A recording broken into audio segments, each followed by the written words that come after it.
નમસ્કાર ડીબી ન્યૂઝમાં આપનું સ્વાગત છે। પંચમહાલ જિલ્લામાં વહીવટીતંત્ર દ્વારા અને હવામાન વિભાગ દ્વારા ગઈકાલથી જ ઓરેન્જ એલર્ટ આપવામાં આવ્યું હતું અને એની વચ્ચે જ આજે પાવાગઢમાં ધોધમાર વરસાદ વરસી પડ્યો હતો।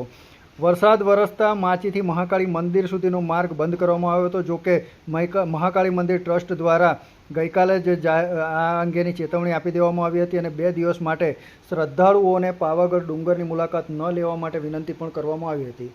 પંચમહાલ જિલ્લામાં ઓરેન્જ એલર્ટ જાહેર કરવામાં આવ્યા બાદ વહેલી સવારથી જ યાત્રાધામ પાવાગઢ, ઘોઘંબા, રણજીતનગર અને આજુબાજુના શિવરાજપુર સહિતના વિસ્તારોમાં ધોધમાર વરસાદ વરસતો નજરે પડ્યો હતો। સતત વરસી રહેલા વરસાદના કારણે સમગ્ર પાવાગઢનો ડુંગર અને આજુબાજુનો વિસ્તાર ધુમ્મસની ચાદરમાં લપેટાઈ ગયો હતો, જેના કારણે અદ્ભુત કુદરતી સૌંદર્યનો નજારો જોવા મળતો હતો।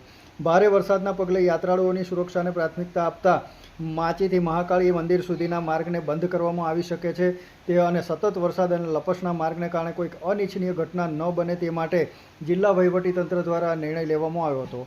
પંચમહાલના અનેક વિસ્તારોમાં મોડી રાતથી જ ધીમી ધારે વરસાદની શરૂઆત થઈ ગઈ હતી, જેના કારણે વાતાવરણમાં ઠંડક પ્રસરી ગઈ હતી।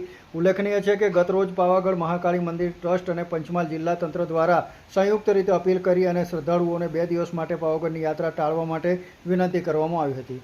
હવામાન વિભાગ દ્વારા જિલ્લામાં ઓરેન્જ એલર્ટ જાહેર કરાતા ભારે વરસાદની આગાહીને ધ્યાનમાં રાખીને આ નિર્ણય લેવામાં આવ્યો હતો। જિલ્લા તંત્રએ આજે અને આવતીકાલે જરૂરી કામ સિવાય ઘરની બહાર ન નીકળવા, નદી નાળા અને નીચાણવાળા વિસ્તારોમાં જવાનું ટાળવા તેમજ હવામાન વિભાગ અને સ્થાનિક તંત્રની સૂચનાઓનું પાલન કરવા અપીલ કરી છે।